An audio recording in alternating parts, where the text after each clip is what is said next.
Ma copine a exigé, si tu n'as pas les moyens de financer mon train de vie, laisse ta place à quelqu'un qui le peut. J'ai répondu, tu as tout à fait raison. Immédiatement, j'ai arrêté de payer ses factures de carte de crédit. Elle m'a appelé en hurlant, lorsque sa carte a été refusée dans un restaurant étoilé au guide Michelin, alors qu'elle s'y trouvait avec son nouveau rencard. Très bien, Reddit. Cela s'est passé il y a 6 mois, et je reçois encore des messages à ce sujet. Alors, voici l'histoire complète. Je, 31 ans, homme, travaille comme ingénieur industriel, pour une entreprise de fabrication dans le Michigan. J'ai commencé là-bas juste après l'université. J'ai gravi les échelons, passant de l'atelier au niveau de la direction. J'ai un bon salaire, et des avantages sociaux décents. Je suis entièrement propriétaire de mon appartement, car je l'ai acheté pendant la baisse des prix de 2019, et je l'ai remboursé par anticipation. Je conduis un Ford F-150 de 2018, qui est lui aussi totalement payé. J'ai un solide plan d'épargne retraite, 401K, en cours. J'ai un fonds d'urgence, qui pourrait me couvrir pendant 1 an. J'ai également un portefeuille d'investissement, qui se porte plutôt bien. Je ne suis en aucun cas riche, mais je vis confortablement, et je suis intelligent avec mon argent. Mon appartement n'a rien d'extravagant, mais il est à moi. C'est un 3 pièces avec 2 salles de bain, doté d'une cuisine modernisée que j'ai rénovée moi-même l'année dernière. J'ai installé de nouveaux placards, des plans de travail en granit, et des appareils électroménagers en acier inoxydable. J'ai appris à poser le carrelage de la crédence en regardant des vidéos sur YouTube, et le résultat est en fait très correct. J'ai installé mon atelier dans le garage, avec tous mes outils bien organisés sur des panneaux perforés. Le week-end, soit je bricole sur mon pick-up, soit je vais à la salle de sport, ou bien je prépare mes repas pour la semaine, car manger au restaurant tous les jours, c'est le meilleur moyen de finir fauché. Le pick-up était un achat calculé. Je l'ai trouvé chez un concessionnaire, à 3 États d'ici, avec seulement 35 000 miles au compteur. L'ancien propriétaire était un retraité, qui le conduisait à peine. J'ai fait le trajet jusque-là un samedi. J'ai inspecté chaque centimètre carré. J'ai vérifié l'historique Carfax à 3 reprises. J'ai réussi à leur faire baisser le prix demandé de $4 000, parce que je me suis pointé avec de l'argent liquide, et que je n'avais pas peur de repartir les mains vides. L'engin roule comme s'il était neuf, et je fais tout l'entretien moi-même. Les vidanges, les plaquettes de frein, la vérification des fluides. Cela me fait économiser des centaines de dollars chaque année, et je sais que le travail est bien fait. Je suis le genre de gars qui suit chaque dépense dans un tableur, qui possède des comptes d'épargne séparés pour différents objectifs, et qui lit des blogs financiers pour s'amuser. Mes amis trouvent que je suis ennuyeux, mais ce sont aussi eux qui m'appellent, quand ils ont besoin d'emprunter de l'argent, ou qu'ils ne comprennent pas leurs options de retraite. Après quelques relations qui se sont terminées parce que j'étais trop concentré sur l'épargne, ou pas assez spontané, j'avais pratiquement accepté le fait que la responsabilité financière n'était pas vraiment une source d'excitation, pour la plupart des gens. Et puis, j'ai rencontré Olivia, lors d'un événement de réseautage d'entreprise, en mars 2023. Elle travaillait dans la vente de produits pharmaceutiques. Elle était toujours habillée avec élégance, et dégageait cette confiance en elle, qui la faisait remarquer dans n'importe quelle pièce. Nous avons commencé à parler de voyage, et elle a mentionné qu'elle aimerait visiter le Japon un jour. Il se trouve que j'y étais allé pour un voyage d'affaires, et nous avons fini par discuter pendant près de 2 heures, de Tokyo et de Kyoto. Elle m'a donné son numéro. Nous avons pris un café ce week-end-là, et les choses ont décollé à partir de là. Ce rendez-vous autour d'un café a eu lieu dans un établissement du coin. Elle avait suggéré l'un de ces endroits branchés, avec des murs en briques apparentes, et des lateurs de prix. Elle a commandé un truc compliqué, avec du lait d'avoine et du sirop de lavande, qui coûtait dans les $8. J'ai pris un café normal pour $3. Nous sommes restés assis là pendant 3 heures, à simplement discuter, et elle a semblé sincèrement impressionnée, quand j'ai mentionné que j'étais propriétaire de mon appartement, et que mes finances étaient en ordre à 31 ans. Sortir avec Olivia, c'était différent de toutes mes relations précédentes. Elle appréciait les belles choses, les bons restaurants, les escapades le week-end, et les sacs à main de créateurs. Mais au début, elle proposait toujours de partager l'addition, ou bien elle m'invitait parfois. Elle avait son propre argent grâce à ses commissions de vente, elle conduisait une BMW récente qu'elle louait en leasing, et elle vivait dans un bel appartement, en centre-ville. Il semblait que nous étions sur la même longueur d'onde, financièrement parlant. La BMW était une série 3, blanche avec un intérieur en cuir noir. Elle en parlait comme s'il s'agissait d'un trait de personnalité.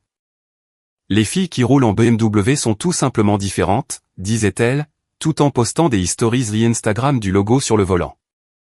Plus tard, j'ai découvert qu'elle payait $650 par mois pour cette voiture, sans rien posséder à la fin de la location. Mais bon, ce n'était pas mon argent. Son appartement se trouvait dans un de ces immeubles de luxe, avec un portier et une salle de sport que personne n'utilise jamais. Le loyer devait tourner autour de $2200 pour un 2 pièces, mais il y avait des bails vitrés allant du sol au plafond, et cela rendait très bien sur les réseaux sociaux. Elle l'avait entièrement décoré avec des articles de chez HomeGood et West Elm, tout était assorti, et soigneusement sélectionné pour l'esthétique.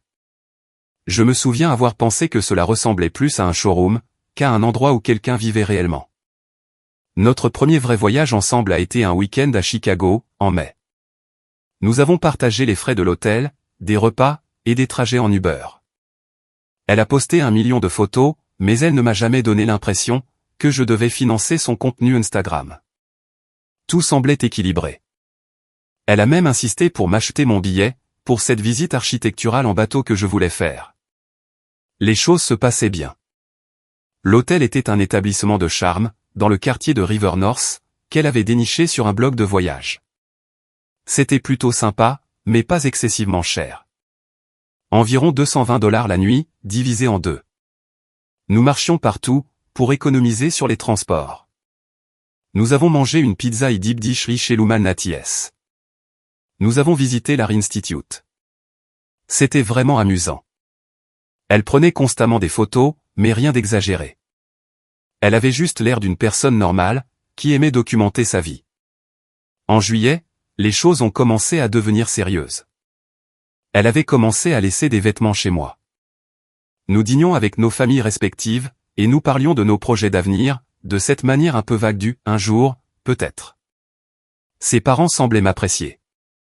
Son père possédait une petite entreprise de construction, et il aimait le fait que j'aie une formation manuelle, avant de devenir ingénieur.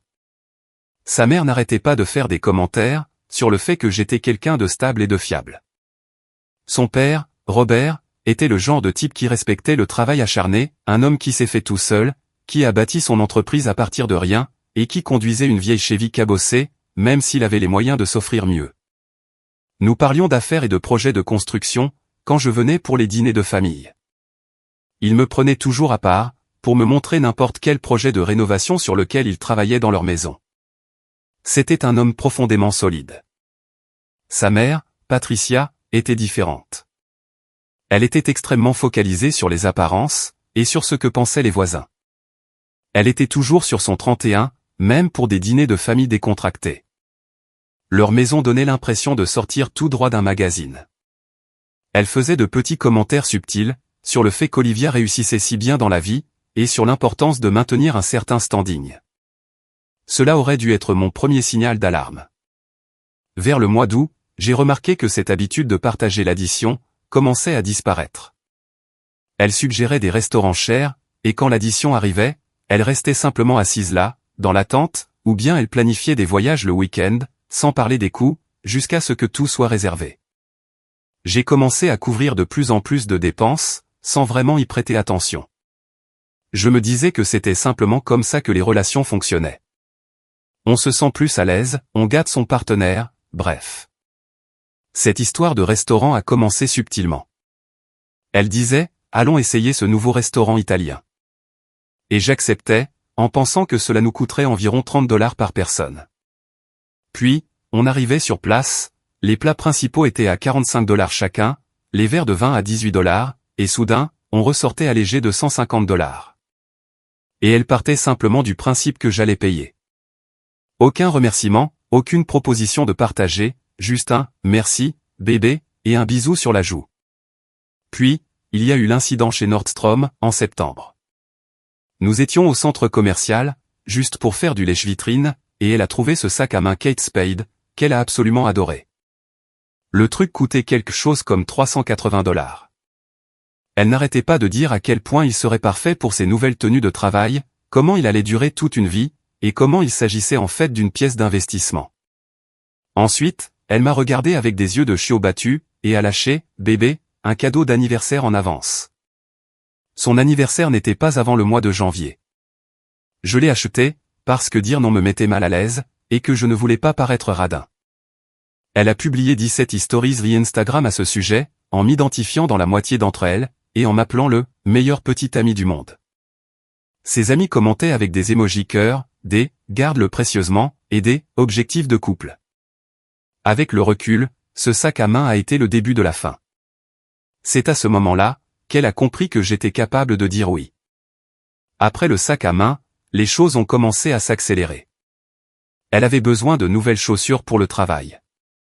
Des talons à $200, d'un créateur dont je n'avais jamais entendu parler.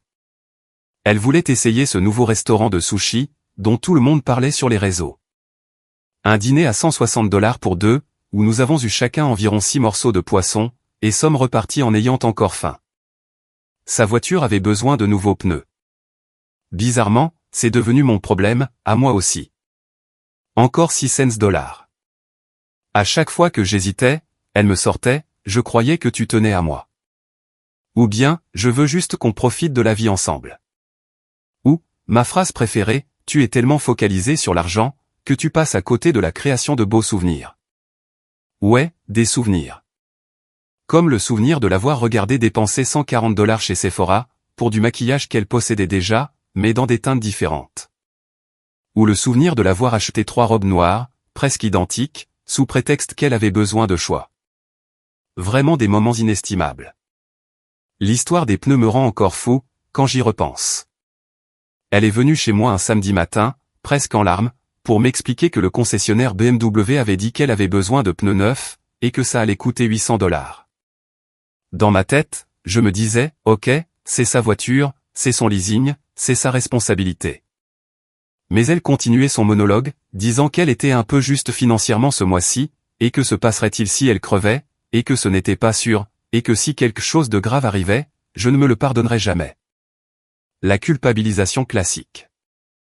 L'argument de la sécurité, les scénarios catastrophes, les larmes. Je suis tombé dans le panneau, complètement. J'ai fini par appeler des garages locaux. J'ai trouvé un endroit qui pouvait le faire pour $650, avec une marque de pneus de meilleure qualité, que ce que le concessionnaire proposait. J'ai moi-même emmené sa voiture au garage, un samedi. J'avais pourtant prévu de travailler sur les plaquettes de frein de mon pick-up.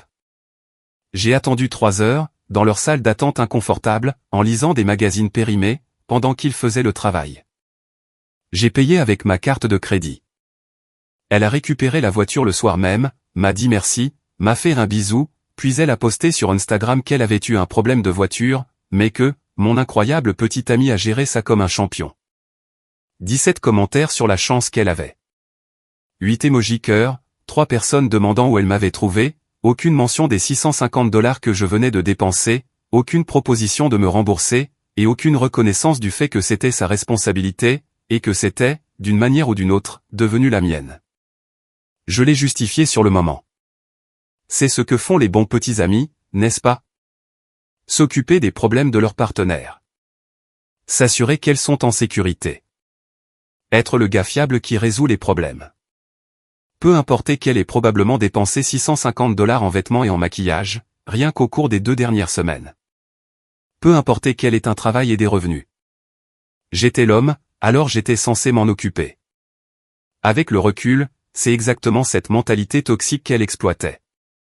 Tout ce délire du « un vrai homme prend soin de sa femme », qui sonne traditionnel et romantique, mais qui n'est en fait qu'un nom de code pour dire « finance mon train de vie » et ne pose pas de questions.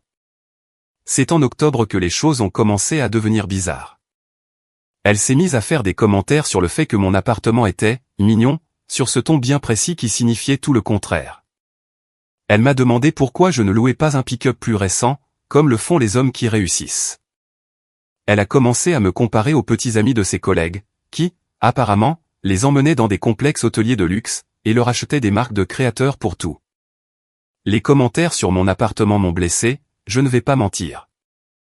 J'avais investi des mois de travail dans cet endroit. J'avais rénové la cuisine moi-même, en regardant des tutoriels sur YouTube, pour savoir comment installer correctement des placards, et m'assurer que le carrelage était bien droit. J'avais vitrifié le parquet en bois massif sur un week-end de 3 jours, passant des heures à 4 pattes, avec une ponceuse à tambour, et environ 15 couches de vernis polyuréthane. J'avais mis à jour tous les luminaires. J'avais remplacé les vieilles poignées en laiton par du nickel brossé moderne, et j'avais installé des variateurs de lumière dans chaque pièce. C'était propre, bien entretenu, et entièrement payé à l'âge de 31 ans, à une époque où la plupart des gens de mon âge croulaient sous les dettes. Mais selon Olivia, ça n'avait pas l'effet, waouh, qu'elle attendait. Elle faisait ses remarques désinvoltes, pendant que nous regardions la télévision, sur mon canapé que j'avais payé comptant il y a 3 ans. Le petit ami de Jordan vient de leur acheter une maison, dans ce nouveau lotissement de l'autre côté de la ville. 3 chambres, un garage pour 2 voitures, un îlot en granit dans la cuisine. Elle me montrait des photos, et c'est magnifique. Tant mieux pour Jordan. De combien son petit ami s'est-il endetté pour ce prêt immobilier? Il ne s'agit pas de dette. Il s'agit d'offrir une belle vie à sa partenaire. Ou bien elle faisait défiler son fil Instagram, et s'exclamait « Oh, waouh ! Amanda sort avec ce gars qui conduit un Range Rover. » Elle dit que c'est tellement mieux que son ancienne voiture. Il vient juste d'acheter le nouveau modèle. Les Range Rover sont des gouffres financiers. Ils perdent de la valeur à une vitesse folle. Les pièces sont chères. Ils sont toujours au garage. Tu es tellement négatif à propos de tout. Pourquoi ne peux-tu pas simplement apprécier les belles choses? J'essayais de lui expliquer ce qu'était la responsabilité financière. Comment le fait d'avoir remboursé mon prêt immobilier par anticipation signifiait que j'avais beaucoup plus d'argent pour épargner et investir. Comment le fait de louer une voiture de luxe en leasing signifiait que l'on n'était qu'un simple locataire et qu'on n'avait rien à montrer à la fin, à part des années de mensualité à $700. Comment ces gars qui réussissent, avec leur grande maison et leur voiture de luxe, étaient probablement endettés jusqu'au cou, et à une seule perte d'emploi de tout perdre. Elle hochait la tête en m'écoutant, mais je voyais bien qu'elle ne m'entendait pas. Pour elle, avoir l'air de réussir était plus important que d'être réellement stable financièrement. L'apparence de la richesse comptait plus que sa réalité. Elle voulait l'esthétique Instagram, la voiture de luxe dans l'allée, la maison moderne avec un agencement ouvert, les vêtements de créateurs, les dîners coûteux dans des restaurants branchés. Ce qu'elle ne voulait pas, c'était le travail ennuyeux qui consiste à bâtir une véritable richesse, faire un budget, épargner, retarder la gratification, et prendre ses décisions financières intelligentes, qui ne rendent pas bien en photo sur les réseaux sociaux. Elle ne m'a jamais posé une seule question sur mon portefeuille d'investissement, qui approchait les 6 chiffres. Elle s'en fichait royalement que mon compte retraite, 401K, soit plafonné chaque année. Elle n'a jamais montré le moindre intérêt pour le fait que je n'avais aucune dette, et que je pouvais traverser à peu près n'importe quelle tempête financière. Ces choses-là n'avaient aucune importance, parce qu'on ne peut pas les poster sur Instagram. Vers la mi-octobre, elle a commencé à faire des allusions, sur le fait que nous devrions faire un voyage dans un endroit exotique, pour notre premier anniversaire de couple, qui approchait en mars. Les Maldives, Bora Bora, Santorin, des endroits où les vols seuls coûteraient plus de $2000 par personne, avant même de prendre en compte les hôtels et la nourriture. J'ai suggéré un long week-end en voiture à la place. Peut-être Nashville ou Charleston, un endroit où nous pourrions nous rendre en conduisant pour explorer. Garder des coûts raisonnables, et passer quand même un excellent moment. Elle m'a regardé comme si j'avais proposé d'aller camper dans mon jardin. Tout le monde fait des vacances tropicales pour fêter un anniversaire de couple. C'est ce que font les couples. Les couples s'endettent aussi pour des photos Instagram, et finissent par se disputer à propos de l'argent pendant les 3 années suivantes. Je préférerais éviter ça. Tu es toujours tellement inquiet pour l'argent. Quand vas-tu te décider à profiter un peu de la vie? C'est devenu sa phrase préférée. À chaque fois que j'hésitais à dépenser. À chaque fois que je suggérais une alternative moins chère. À chaque fois que je me demandais si nous avions vraiment besoin de quelque chose, quand vas-tu te décider à profiter un peu de la vie? Comme si la responsabilité financière et le fait de profiter de la vie étaient mutuellement exclusifs. Comme si la seule façon de vivre, c'était de dépenser de l'argent qu'on n'a pas, pour des choses dont on n'a pas besoin, afin d'impressionner des gens qu'on n'aime pas. Ensuite, il y a eu cette conversation sur les cartes de crédit, début novembre. Nous dînions chez moi. Des pâtes que j'avais faites maison, parce que je refuse de payer $80 pour des glucides au restaurant. Et voilà qu'elle aborde le fait qu'elle a du mal à suivre les paiements de ses cartes de crédit. Elle m'explique que ses commissions ont été plus faibles ce trimestre, mais qu'elle a quelques grosses ventes sur le point d'être conclues. De quel montant parle-t-on, ai-je demandé. Juste quelque chose comme 3000 $ répartis sur 2 cartes, mais ça va. Je vais m'en sortir. Un énorme signal d'alarme, mais c'est ma petite amie, et elle est stressée à propos de l'argent. J'ai proposé de l'aider à faire un budget, je lui ai montré mon système de tableur, et je lui ai expliqué comment je suivais chaque dépense, et planifiais les gros achats. Elle a regardé mon fichier Excel comme si je venais de lui montrer un calcul de mathématiques avancées. C'est beaucoup. Je ne gère pas vraiment les chiffres comme ça. Il s'agit littéralement d'écrire ce que tu dépenses, et de t'assurer que tu ne dépenses pas plus que ce que tu gagnes. Ouais, mais c'est tellement restrictif. La vie est une question d'expérience, on ne va pas compter ses centimes. J'aurais dû fuir à cet instant précis. Au lieu de cela, elle m'a demandé si elle pouvait ajouter ses cartes à mon application bancaire en ligne, juste pour voir comment tu organises les choses, et peut-être que je pourrais l'aider à m'assurer qu'elle soit payée à temps. Elle a dit que c'était temporaire, juste le temps que ses grosses commissions arrivent en décembre. Comme un véritable génie, j'ai dit oui. J'ai ajouté sa carte Chase et sa carte Amex au système de paiement de facture de ma banque. Je les ai configurés pour payer automatiquement les montants minimums chaque mois, afin qu'elle ne détruise pas sa cote de crédit. Je me suis dit que j'allais l'aider pendant un mois ou deux, jusqu'à ce qu'elle se remette sur pied. C'est en novembre que j'ai commencé à remarquer les débits. Elle avait toujours aimé les belles choses, mais là, c'était différent. Des achats chez Nordstrom tous les quelques jours. 180 $ par-ci, 240 $ par-là. Des razzias chez Sephora qui coûtaient plus de 300 $, pour du maquillage et des produits de soins de la peau, avec des noms que je ne pouvais même pas prononcer. Des réservations dans des restaurants dont je n'avais jamais entendu parler. Elle partageait toujours l'addition avec ses amis, mais accumulait des notes de 90 à 120 $ par personne. Un week-end au spa avec ses copines, dont elle ne m'avait jamais parlé à l'avance, elle avait juste disparu soudainement pendant 2 jours, pour revenir rayonnante et détendue. À chaque fois que je me connectais à mon espace bancaire, pour vérifier mes propres finances, je voyais le solde de ses cartes grimper. Les 3000 $ sont devenus 4500, puis 6000. Les paiements minimums ne cessaient d'augmenter.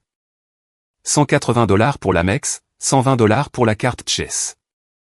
Je perdais 300 $ par mois, juste pour l'empêcher de ruiner sa cote de crédit. Et elle traitait cela comme si c'était de l'argent gratuit. Les achats devenaient également de plus en plus ridicules. 85 $ pour une bougie, parce qu'elle était artisanale et coulée à la main. 60 $ pour une gourde, même pas un modèle isotherme sophistiqué, juste une bouteille en verre avec un nom de marque dessus. 45 $ pour un tapis de yoga, alors qu'elle ne faisait même pas de yoga. Elle pensait juste que ça la motiverait à commencer. Encore 200 $ chez Lululemon, pour des vêtements de sport dans lesquels je ne l'ai jamais vu transpirer une seule fois. Elle rationalisait chaque achat. La bougie, c'était pour l'aromathérapie et la santé mentale. La gourde, c'était un investissement pour rester hydraté. Le tapis de yoga concernait son développement personnel. La razzia chez Lululemon, c'était parce que des vêtements de sport de qualité, lui donneraient réellement envie de faire de l'exercice. Et ce, même si les étiquettes restaient en place, et que les vêtements finissaient pliés dans son placard, encore dans leur sac de course. Quand je mettais le sujet sur le tapis, elle balayait mes remarques, ce sont des vêtements de travail. Je dois avoir l'air professionnel. Prendre soin de soi, c'est important. Tu ne comprends pas la pression de mon métier. Dans la vente, tout le monde dépense de l'argent pour son apparence. Elle avait toujours une excuse de prête. Elle avait toujours une justification, qui me donnait l'impression que c'était moi qui étais déraisonnable, en remettant en question une dette de 6000 $ sur des cartes de crédit, pour une femme ayant un salaire tout à fait correct. Un incident en particulier m'a rendu fou. Elle est venue à la maison un mardi soir, toute excitée par cette affaire incroyable qu'elle avait faite. Elle avait acheté 3 paires de jeans dans une boutique. Le prix normal aurait été de 480 $ au total, mais ils étaient en solde à 340 $. Elle pensait sincèrement qu'elle avait économisé 140 $, et elle voulait que je célèbre cela avec elle. J'ai essayé de lui expliquer que dépenser 340 $, c'était dépenser 340 $, et non pas économiser 140 $. Que les soldes sont conçus pour vous faire dépenser de l'argent, que vous ne dépenseriez pas autrement, pour des choses dont vous n'avez pas réellement besoin. qu'elle possédait probablement déjà 15 paires de jeans. Elle s'est mise sur la défensive. Elle a dit que j'étais négatif. Que je ne comprenais rien à la mode, et que c'était des pièces d'investissement, qui dureraient des années. 3 mois plus tard, j'ai remarqué que les 3 paires avaient toujours leurs étiquettes, et trônaient dans son placard, intactes. Elle avait même oublié qu'elle les avait achetées. Le week-end au spa m'a particulièrement agacé. Elle n'a jamais mentionné qu'elle y allait, jusqu'à ce qu'elle y soit déjà, postant des stories Instagram depuis un luxueux complexe hôtelier, situé à 2 heures de route. Massage, soins du visage, cocktail au bord de la piscine, la totale. Pendant ce temps, je vois les débits s'afficher sur son Amex, des débits que je couvre. 180 $ pour la chambre, 120 $ pour les services du spa, 90 $ pour les repas. Je lui ai envoyé un texto pour lui poser la question, et j'ai reçu comme réponse, j'avais juste besoin d'un week-end de santé mentale avec les filles. Nous avons travaillé si dur. Nous le méritons.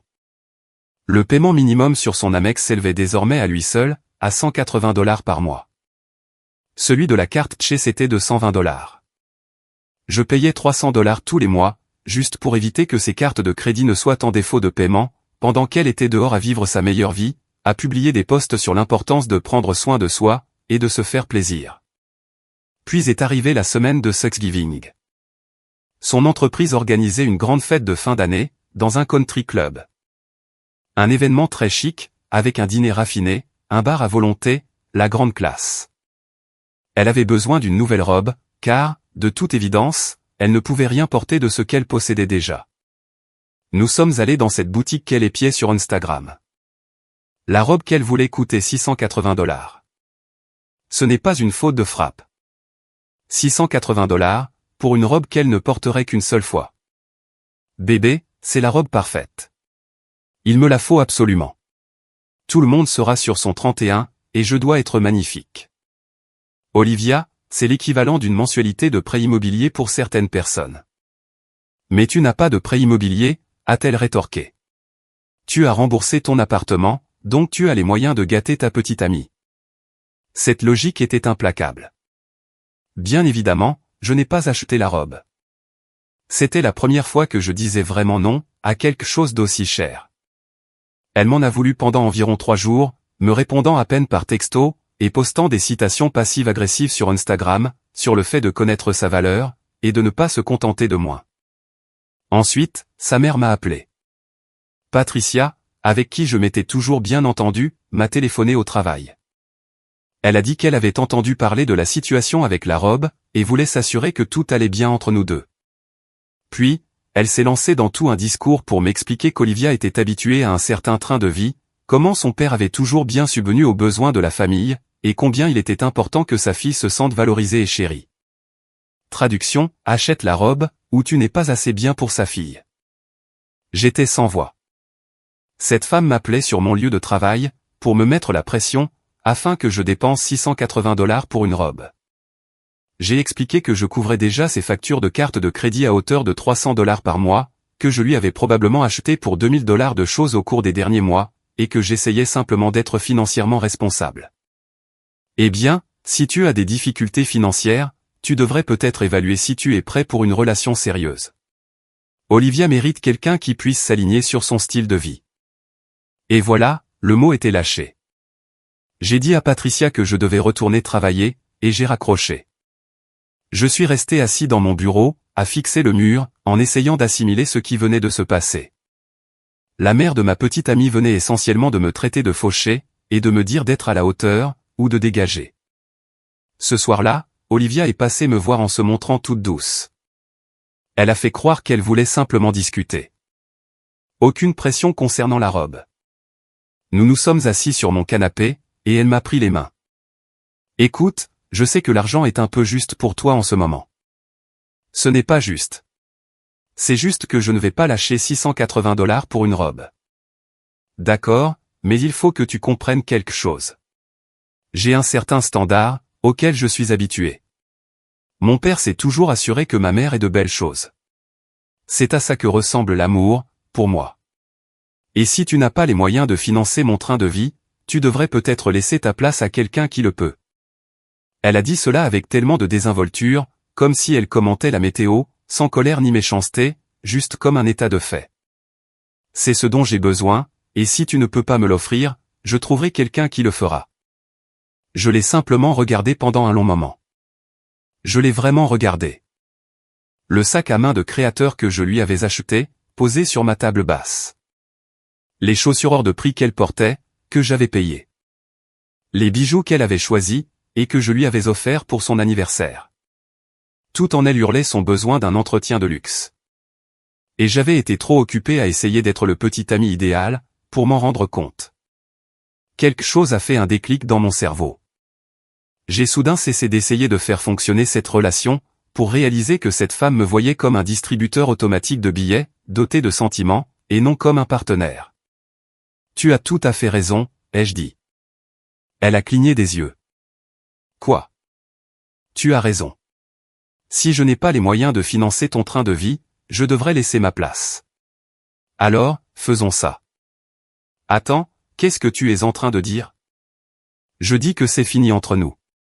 Tu peux trouver quelqu'un qui a envie de financer ton addiction au shopping et ton esthétique sur Instagram. Ce n'est pas moi. On pouvait lire la panique sur son visage, la réalisation qu'elle avait mal calculé son coût, et que cette conversation n'était pas censée se dérouler ainsi. Elle était censée me faire culpabiliser pour acheter la robe, me pousser à me surpasser, et à être l'homme qu'elle pensait que je devais être. Bébé, non. Je ne voulais pas dire, tu viens littéralement de me dire de laisser ma place, si je n'ai pas les moyens de t'entretenir. Donc, je me retire. C'est fini. J'étais juste stressé à cause de la fête. Je ne le pensais pas comme ça. De quelle autre façon aurais-tu pu le penser? Tu m'as donné un ultimatum. Financer ton train de vie, ou me pousser du chemin. Je choisis la deuxième option. Elle a commencé à pleurer, à ce moment-là. De vraies larmes, pas les larmes stratégiques qu'elle avait l'habitude d'utiliser, pour m'inciter à lui acheter des choses. Nous pouvons arranger ça. Nous pouvons en parler. J'étais juste émotive. Émotive à propos de quoi? Du fait que je ne veuille pas dépenser $680, pour une robe que tu ne porteras qu'une fois? Du fait que j'ai réellement fixé des limites avec l'argent? Du fait que je refuse de continuer à t'encourager à vivre au-dessus de tes moyens? Ce n'est pas comme ça. C'est exactement comme ça. Tu m'utilises comme un compte en banque depuis des mois. Le sac à main, les chaussures, les pneus, les cartes de crédit, la totale. J'étais tellement occupé à essayer d'être un bon petit ami, que je n'ai pas vu que j'étais simplement utilisé. Ce n'est pas juste. Je tiens à toi. Tu tiens à ce que je peux t'acheter. Il y a une différence. Et elle a essayé de faire machine arrière, encore plus. Elle a dit qu'elle m'aimait, que nous pourrions trouver un compromis, qu'elle gérerait mieux son argent. Toutes les choses que les gens disent, lorsqu'ils réalisent que la balade gratuite touche à sa fin. Je n'ai cru à rien de tout cela. Olivia, pars. C'est fini entre nous. Cette conversation est terminée. Pouvons-nous au moins en parler demain, quand nous serons tous les deux calmés? Il n'y a rien à dire. Tu as clairement exprimé ce que tu valorises, et ce n'est pas moi. C'est ce que je peux t'offrir financièrement. Ce n'est pas une relation dans laquelle je souhaite être.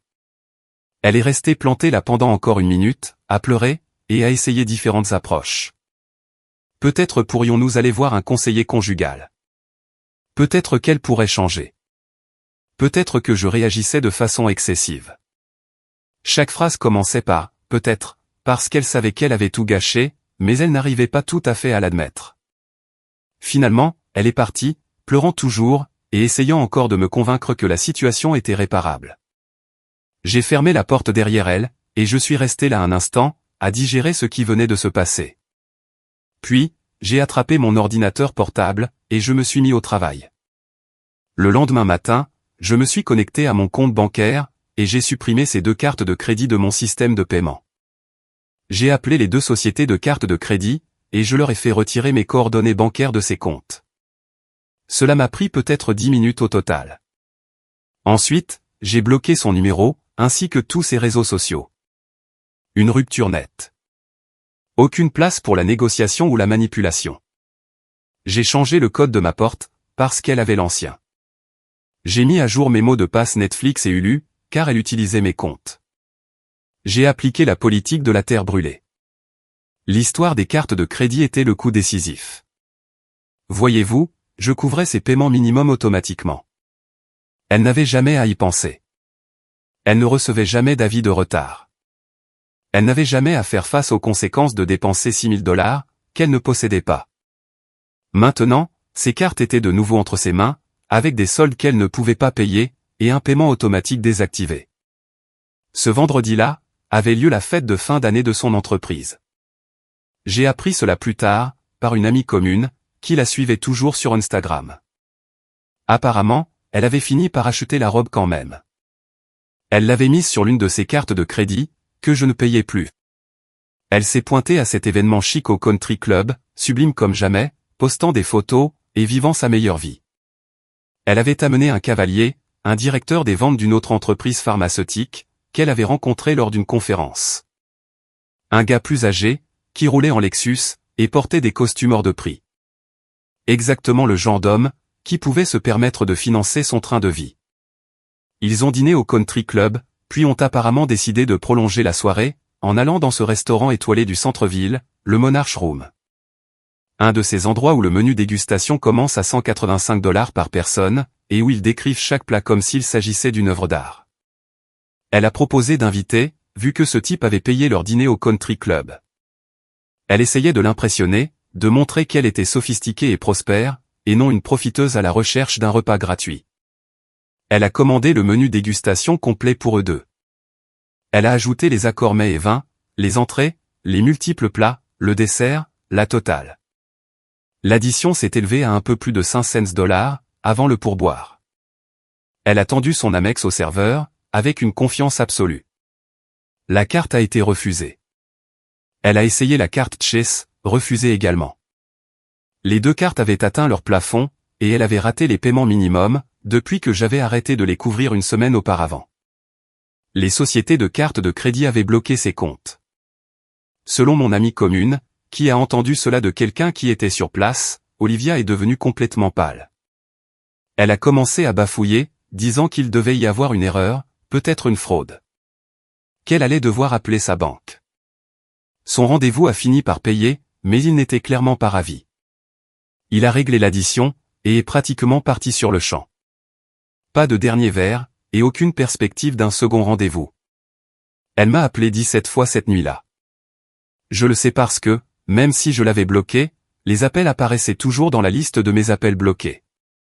Elle m'a laissé des messages vocaux, en pleurant et en hurlant sur la façon dont je l'avais humiliée. Comment avais-je pu lui faire ça? Comment avais-je pu ruiner sa relation avec ce nouveau gars? Puis sont arrivés les textos, provenant des téléphones de ses amis que je n'avais pas encore bloqués. Tu es un connard de m'avoir abandonné financièrement. Je suis endetté à cause de toi. Tout le monde sait ce que tu as fait, et pense que tu es une ordure. Mes parents sont tellement déçus par toi. Je n'ai répondu à rien de tout cela. J'ai simplement continué à bloquer les numéros, au fur et à mesure qu'ils s'affichaient. Sa mère, Patricia, a essayé de m'appeler depuis le téléphone de son père, quelques jours plus tard. J'ai en fait répondu à cet appel, parce que je respectais Robert. Tu dois faire ce qui est juste, et aider Olivia avec ses factures de carte de crédit. Elle est en difficulté, parce que tu lui as coupé l'herbe sous le pied. Patricia, je n'ai jamais eu l'obligation de payer ses cartes de crédit, pour commencer. C'était moi qui me montrais généreux, et elle en a profité.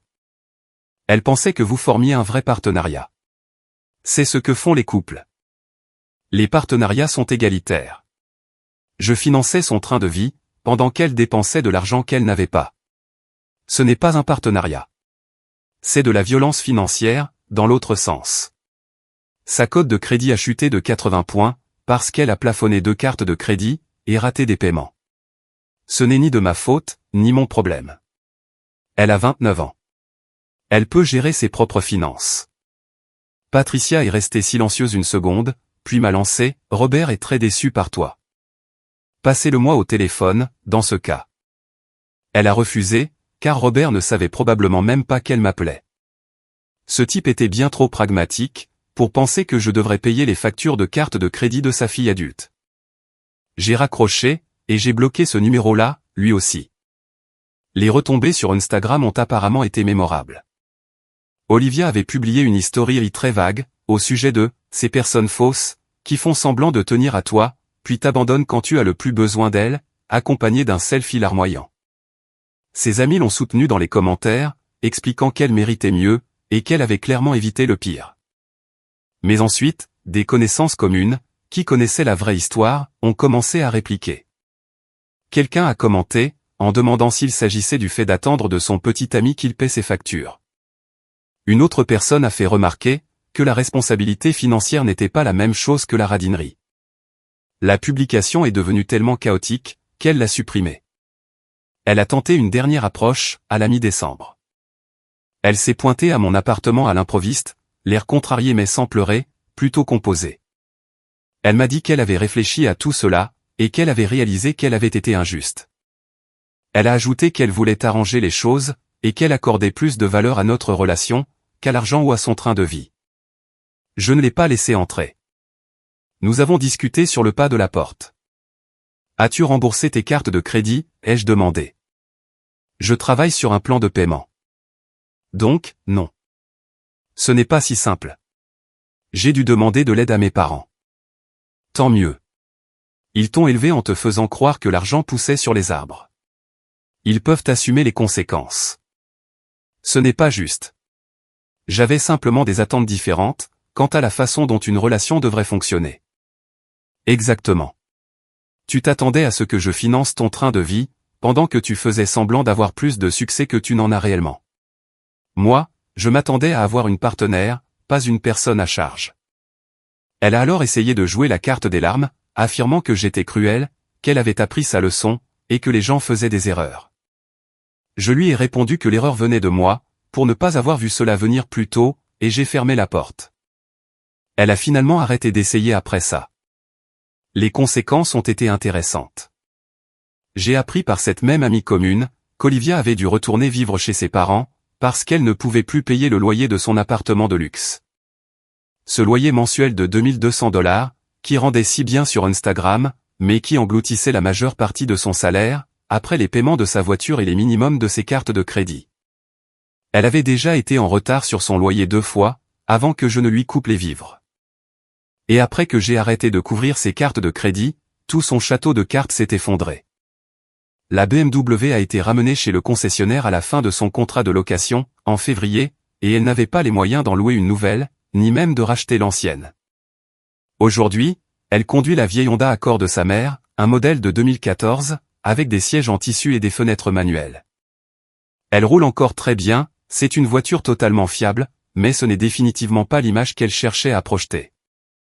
La dernière fois que je l'ai vue sur la story Instagram de quelqu'un, elle l'avait garée au coin de la rue, à l'écart de l'endroit où elle se rendait, pour qu'elle n'apparaisse pas sur les photos. On ne peut pas laisser les gens savoir que l'on conduit une Honda vieille d'une décennie, quand on essaie de maintenir cette esthétique de vie luxueuse. Son poste dans la vente de produits pharmaceutiques a apparemment connu un trimestre catastrophique, et elle a été licenciée en janvier, lors d'une réduction d'effectifs. On parlait de ne pas avoir atteint ses objectifs, probablement parce qu'elle était trop concentrée à sauver les apparences, au lieu de travailler réellement. Lorsque vous passez votre journée de travail, à réfléchir à la tenue que vous allez poster sur Instagram, au lieu de conclure des ventes, vos chiffres ont tendance à en souffrir. Son directeur des ventes a probablement remarqué qu'elle était plus intéressée par le fait de paraître accomplie, que de l'être véritablement. J'ai entendu par le bouche à oreille que ses commissions chutaient depuis des mois, avant qu'elle ne soit renvoyée. Elle s'était reposée sur ses lauriers avec quelques gros comptes, décrochés à l'époque où elle se démenait encore, mais elle n'apportait aucune nouvelle affaire. Elle était trop occupée à bruncher, à faire du shopping, et à maintenir sa présence sur les réseaux sociaux, pour s'occuper des véritables appels à froid et des rendez-vous clients, que la vente pharmaceutique exige. Aux dernières nouvelles, elle travaille comme vendeuse chez Nordstrom, le magasin même où elle avait l'habitude de claquer des centaines de dollars sur ma carte de crédit. L'ironie ne m'échappe pas. Maintenant, elle se trouve de l'autre côté du comptoir, aidant d'autres femmes, qui ont plus d'argent que de bon sens, à acheter des vêtements hors de prix dont elles n'ont pas besoin. Elle gagne probablement environ $15 de l'heure, plus les commissions, ce qui signifie qu'elle gagne en un mois, ce qu'elle avait l'habitude de dépenser en une semaine. La réduction employée doit l'aider, cependant. Je parie tout ce que vous voulez, qu'elle achète toujours plus de vêtements qu'elle ne peut se le permettre, à crédit. Certaines personnes n'apprennent jamais. Elles adaptent simplement leurs achats à leur nouveau budget, quel qu'il soit, et trouvent de nouvelles façons de s'endetter. Sa mère, Patricia, s'est apparemment brouillée avec sa propre sœur, à cause de toute cette situation. La sœur en question, la tante d'Olivia qui s'appelle Rebecca, a dit très franchement à Patricia, que le fait de gâter Olivia, et de lui apprendre que les hommes devaient financer son train de vie, avait créé ce désastre. Que élever une fille pour valoriser l'apparence au détriment de la substance, le crédit plutôt que l'argent liquide, et l'illusion de la richesse au lieu de la stabilité financière, c'était de la mauvaise parentalité, avec des conséquences tout à fait prévisibles. Patricia ne l'a pas bien pris. D'après ce que j'ai entendu, le dîner de Thanksgiving de l'année dernière a été extrêmement gênant, avec la moitié de la famille prenant le parti de Rebecca, et l'autre moitié défendant les choix éducatifs de Patricia. Apparemment, elles ne se parlent toujours pas, ce qui est dingue. Une véritable déchirure familiale, parce que Patricia ne pouvait pas accepter que sa sœur ait peut-être raison. Robert, le père d'Olivia, serait resté en dehors de tout ça. Ce gars est bien trop pragmatique pour défendre l'indéfendable. Il sait que sa fille a fait n'importe quoi. Il sait que sa femme l'a encouragé. Il sait que je n'ai pas eu tort de m'en aller. Mais il n'a pas l'intention de se retrouver au milieu de sa femme qui se dispute avec sa sœur, alors il fait simplement profil bas, et se concentre sur son entreprise de construction. Une part de moi se sent mal pour Robert. Ce mec a travaillé dur toute sa vie, a bâti une entreprise florissante, a bien subvenu aux besoins de sa famille, et voici ce que sa fille a retenu de tout cela, que l'argent apparaît par magie, et qu'il sera toujours là pour vous sauver de vos mauvaises décisions. Quant à moi, j'ai pris les $300 par mois que je gaspillais pour les paiements minimums de ces cartes de crédit, et j'ai augmenté ma contribution à mon plan d'épargne retraite, 4 cents un cas. L'argent que je dépensais pour son style de vie, est allé directement dans mes comptes d'investissement. J'ai gonflé mon fonds d'urgence. J'ai mis de l'argent de côté pour une moto dont j'avais envie. Le fonds pour la moto a atteint les $8 000 en mars. J'ai acheté une Indian Scout d'occasion, à un gars qui habitait à 2 villes d'ici, et qui la conduisait à peine. J'ai payé comptant. J'ai réussi à lui faire baisser son prix de 1500 $. L'engin est magnifique, et il est à moi. Pas de mensualité, pas de dette. J'ai eu quelques rendez-vous depuis, mais rien de bien sérieux. Je suis sorti avec une femme de ma salle de sport, en janvier. Elle est kinésithérapeute, conduit une Toyota entièrement payée, et a carrément ri, quand j'ai mentionné que je suivais mes dépenses dans un tableau croisé dynamique. Nous sommes allés dans un bon restaurant. Elle a insisté pour partager l'addition. Elle n'a posté aucune photo sur les réseaux sociaux. Je l'ai revue quelques fois de plus, mais l'alchimie n'était pas vraiment là. Nous sommes toujours amis, cependant. J'ai rencontré quelqu'un d'autre en février, par l'intermédiaire d'un collègue de travail. Elle est comptable, possède son propre petit cabinet, conduit une berline raisonnable, et vit dans une maison modeste, qu'elle rembourse de manière agressive. Au premier rendez-vous, elle a suggéré un café. Le deuxième rendez-vous était une randonnée. Au troisième rendez-vous, elle a préparé le dîner chez elle. Nous avons tout partagé à parts égales. Elle n'a jamais attendu de moi que je finance son train de vie.